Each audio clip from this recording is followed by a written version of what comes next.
30 more years to make it up to 100% literacy rate. And then of course we can talk over the removal of the corruption. Not only I support this fact, but 70% people of the India think that corruption cannot be eradicated from the nation, as the census states. And hence, corruption cannot be eradicated from India, and it is a bitter truth which we have to live with.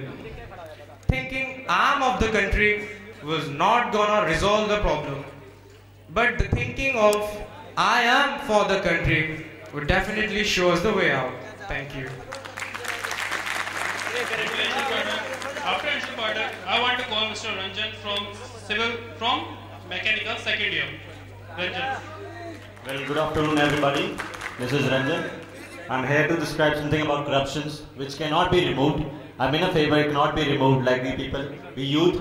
I don't think I've seen many of the people have taken examples of like if I'm gonna ask anybody over here if he's been voted for this went for voting for this last 28, if he knows the person whom he have voted, he have known at least any 5 points he can denote for that person, I'm ready to go with the topic that corruption can be removed. If he is not able to, I'm going against the topic that corruption cannot be removed.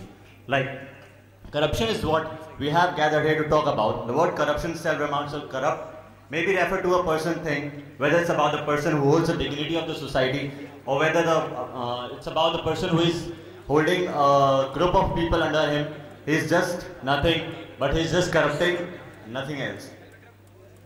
Corruption in today's world is a wide phenomenon. In our country, some people in a high position have been charged for it. A corrupted person's term is immoral, dishonest, and corrupt in his dealings. His disregard for his honesty, rightness, and truth results in alternation of the society. Corruption starts at top and percolates down as to the whole society. Such corruptions cannot be confined to those all alone. So I'll go with the topic that corruption cannot be removed from this country. Thank you. So please express their views. Good afternoon, ladies and gentlemen. I am Viplav Padak of Mechanical Branch, second year, and I am here to present my views.